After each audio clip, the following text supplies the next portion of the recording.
तो एक है ना, ये अभी भी होता है कि जब भी कोई प्रधानमंत्री बनते हैं, किसी भी देश के प्रधानमंत्री बनते हैं, तो उनके अड़ोसी पड़ोसी बधाइयां भेजते हैं, है ना। आप कभी नोटिस करना, बोले पाकिस्तान में बनाओ, हमारी पाकिस्तान से नहीं बनती, तो भी आप आएगा प्रधानमंत्री मोदी ने पाकिस्तान के नए प्रधानमंत्री शहबाज शरीफ को फोन करके बधाइयां। अमेरिका में डोनाल्ड ट्रंप बने तो पूरी दुनिया ही भेज रही बधाई, वो माई बाप है यार दुनिया का। या कहीं का जापान का बनेगा तो भी भेजेंगे सब लोग। इवन मोदी जी तो अपने ट्वीट करते हैं, मेरे दोस्त के प्रधानमंत्री बनने पर, है ना, बधाई हो, सब इसको करेगा। मोदी जी बनेंगे तो अड़ोस पड़ोस वाले सारे के सारे भेजेंगे। वैसे के वैसे जब प्रताप राजा बने तो अकबर की तरफ से भी बधाई आएगी। वो जो बंदा आया, पहला बंदा जो बधाई लेके, वो कौन है? गौर से अच्छा बात करने वाला बंदा था। उसने कहा, भाई महाराणा प्रताप, हमारे राजा अकबर की तरफ से तुम्हें हृदय के अनंतिम गहराइयों से खूब सारी शुभकामनाएं कि तुम नए नए राजा बने हो। प्रताप ने कहा, थैंक यू।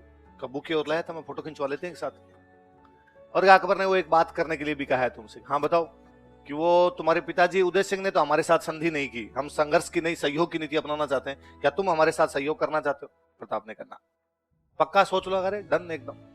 कोर्ची गैर कोर्ची ने जाके कहा कि भाई महाराणा प्रताप तो संधि करने के लिए तैयार है। तो अकबर को लगा कि यार कहां का राजा महाराणा प्रताप? मेवाड़।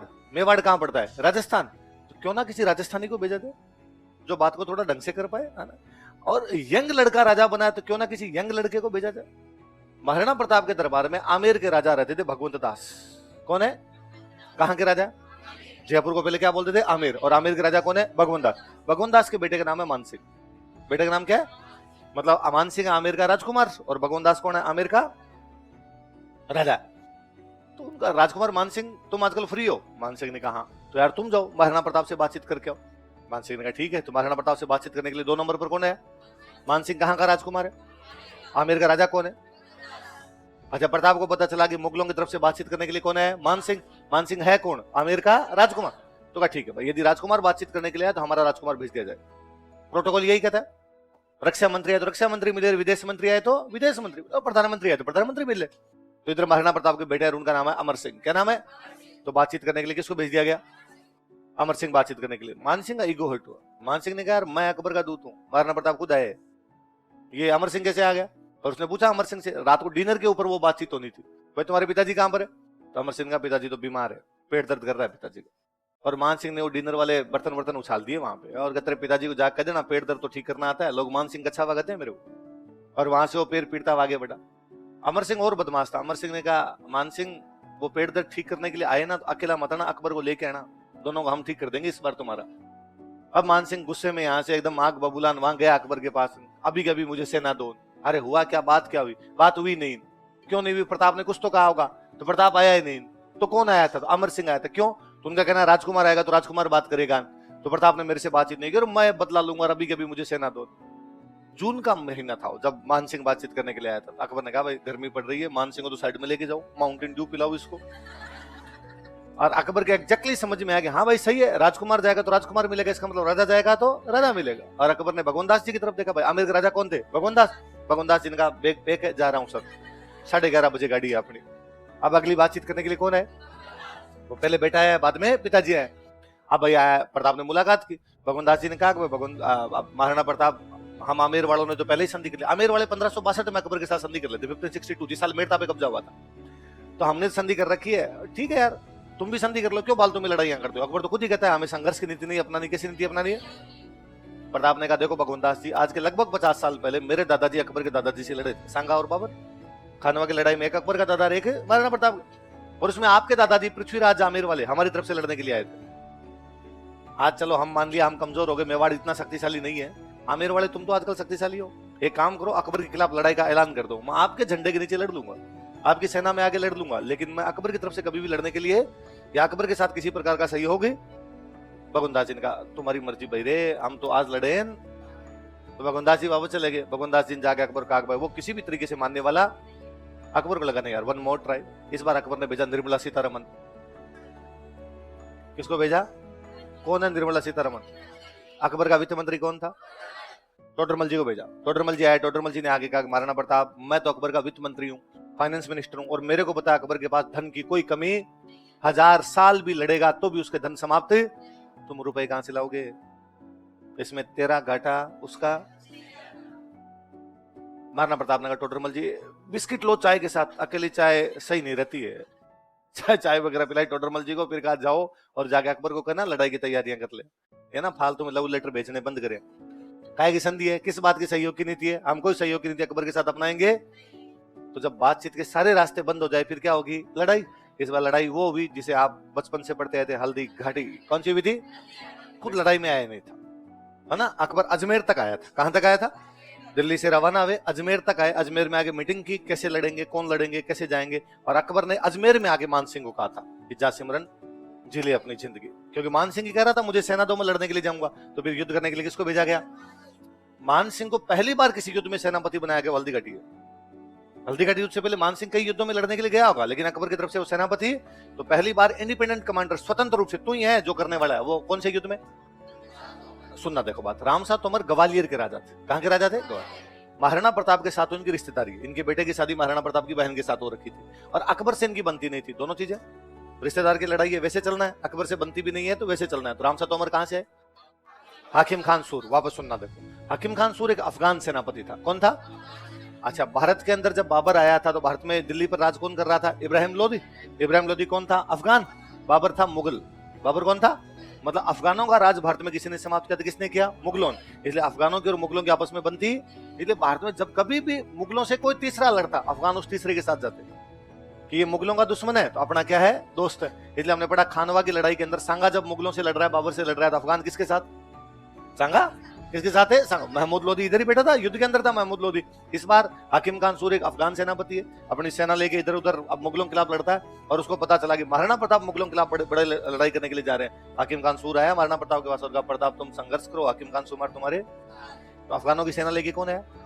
और वाले कृष्णदास चुंडावत को तो समझ में आता है कि मेवाड़ के हरावल में सोलुम्बर का सामान जाएगा, और सोलुम्बर का सामान मेवाड़ के अंडर में तो वैसे जाएगा, और बाकी लोग आप देखिए।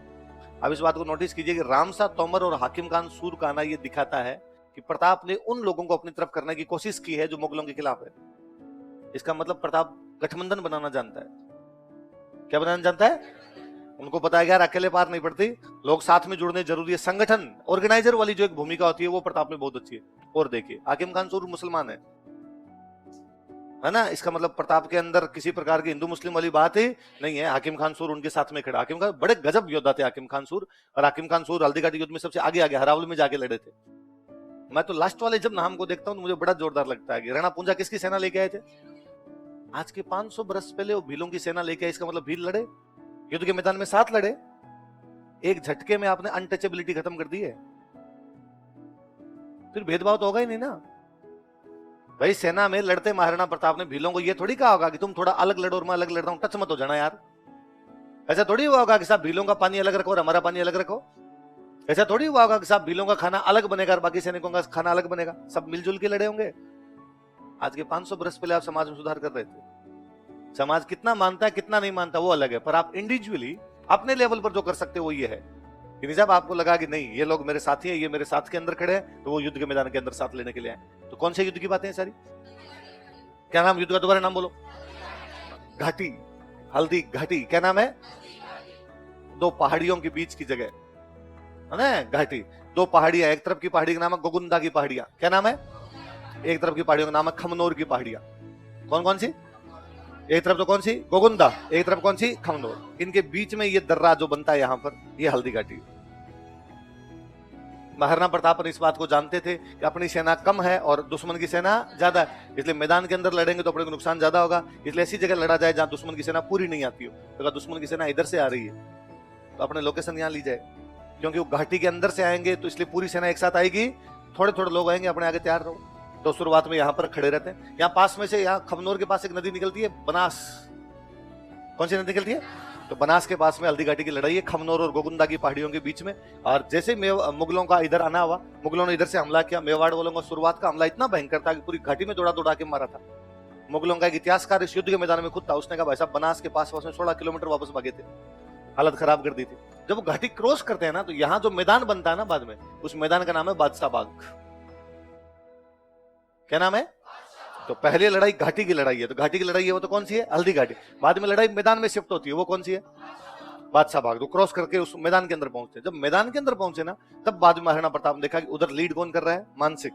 और मान सिंह अपने हाथी पे बैठा था। मान सिंह के हाथी का नाम था मर्दाना। क्या नाम था? और महाराणा प्रताप को लगा यार ये क्या तरीका, और मैं अकबर से लड़ू समझ में आता है, पर ये मान सिंह क्या कर रहा है यहाँ पे? कभी बाप बेटे समझाने के लिए आ जाते हैं, अब ये मेरे से यहाँ पर लड़ने के लिए आ गया, और उसको लगा कि यार बाकियों को बाद में देखते हैं, पैसे मान सिंह को सलटाते हैं। तो महाराणा प्रताप का घोड़ा है, घोड़े का नाम क्या? तो चेतक को लेके और एकदम उधर उसके सामने की तरफ जाते हैं, मान सिंह के सामने की तरफ जाते हैं। अब मान सिंह मुख्य सेनापति है मुगलों का, तो अकेला तो खड़ा नहीं होगा, चारों तरफ सिक्योरिटी खड़ी करेंगे भाई, सेनापति तक नहीं पहुंचना चाहिए जल्दी से कोई आदमी। महाराणा प्रताप उस सिक्योरिटी को काटते पीटते एकदम पास तक पहुंच जाते। तो मान सिंह के ठीक सबसे आगे, उसके हाथी के आगे एक घुड़सवार खड़ा है जो मान सिंह का पर्सनल बॉडीगार्ड है। तो बाकी सेना मर जाए पर सबसे पहले बचाने का काम करेगा बहलोल खान। क्या नाम था? वो डाकी टाइप का आदमी जो बॉडीगार्ड बाउंसर्स, आज भी देखो नेताओं के साथ बाउंसर्स चलते हैं तो बड़े बड़े होते हैं, तो वो तो और योद्धा टाइप का आदमी था। तो बहलोल खान खड़ा, तो बहलोल खान को क्रॉस करना तो और बड़ी बात थी। महाराणा प्रताप के एक हाथ में चेतक की लगाम है, दूसरे हाथ में तलवार है। बहलोल खान की तलवार मारी है, बीच में से चीरा है, आधा बहलोल खान इधर, आधा बहलोल खान इधर। तो बहलोल खान को मारा। बहलोल खान को मारने के बाद प्रताप के पास भाला था, उन्होंने भाला फेंका मान सिंह के ऊपर। मान सिंह जहां हाथी पे बैठने की जगह होती है उसको बोलते हैं होदा। क्या बोलते हैं? तो मान सिंह उस हौदे में नीचे होता है, नीचे होता है तो भाला उसके ऊपर से निकल जाता है। मान सिंह बड़ा अच्छा सेनापति था। मान सिंह ने अपने हाथी की सूंड में एक चाकू लगा रखा था। चेतक, अच्छा आप घोड़े पर बैठ के हाथी पे भाला नहीं फेंक सकते, हाथी ऊंचा होता है, तो चेतक बड़ा समझदार घोड़ा था। कहते चेतक ने अपने दोनों अगले पैर हवा में टिका दिए थे, यूं सीधा पिछले पैरों पे खड़ा हो गया था, तो आप ऊपर जाकर मार पाओगे। तो वो जब अपने पैर वापस नीचे उतार रहा था ना, तो हाथी की सूंड के ऊपर से उसके पैर आए, तो हाथी की सूंड में चाकू था, तो उसके आगे वाले दोनों खुर कट गए। खुर समझते हो? मैं कहता हूं अपने जब नाखून काटते हैं ना, और कोई नाखून थोड़ा सा ज्यादा कट जाए तो 3 दिन तक उस अंगुली से खाना नहीं खाते, ऐसे खाना खाते हैं, वो अंगुली साइड में रख रखे, वरना वो टच करती है। और सर्दियों का टाइम हो तो और दिक्कत होती है, रजाई में भी थोड़ा सा टच हो जाए ना तो भाई सब जागुल जाती है, अरे यार। तो वो बेचारे घोड़े के तो पैर ही गए यार दोनों अगले। अब घोड़े से चला नहीं चाहिए, मारना पड़ता, लगा चेतक अब तक छलांगे मार रहा था, अचानक हुआ क्या इसके, तुम देखा अगले दोनों उसकी खुर खाई। तो जैसे तैसे करके घोड़े को बाहर निकाला। मेवाड़ के अंदर रिवाज है कि राजा किसी भी कारण से युद्ध से बाहर जाए तो युद्ध को लीड कोई सादड़ी का झाला करेगा। कौन करेगा? इस बार जो सादड़ी का झाला था उसका नाम था झाला मान। क्या नाम था? या उसी का एक नाम हमें और मिलता है, झाला बिद्दा। क्या मिलता है? तो प्रताप जब युद्ध भूमि से बाहर गए तो युद्ध को लीड किसने किया? झाला मान या झाला बिद्दा। अच्छा, मैंने अभी बताया कि पहले घाटी में लड़ाई हुई, घाटी में लड़ाई हुई तो मुगलों की सेना वापस भागी। जब वो सेना भाग रही थी तो मुगलों का एक फौजी था, उसका नाम था मिहत्तर खान। क्या नाम था? किसका फौजी है? वो बेचारा पीछे खड़ा था, उसको बड़ा बुरा लगा कि अरे यार फौज भाग रही है अपने, तो हल्ला मचाता, अरे भागो मत, अकबर आ रहा है, अकबर आ रहा है। झूठा ही। उसे लगा, अब जब सेना ने सुना अकबर आ रहा है तो सेना रुक गई। 2 कारण से, एक कारण तो ये कि अकबर आ रहा है तो और सेना लेके आ रहा है, तो थोड़ी पीछे सेना आ रही है, हौसला है भाई लड़ेंगे लड़ेंगे यार लड़ेंगे। फिर डर भी लगता है कि अकबर आया, उसको पता चला कि भाग गए थे, उल्टे लटका के छील देगा भाई साहब वो, तो सेना वहां पे रुकी थी। तो कोई पूछेगा कि किसने हल्दीघाटी युद्ध में अकबर के आने की झूठी सूचनाएं दी थी, और किसने प्रताप के बाहर निकलने पर युद्ध को लीड किया था?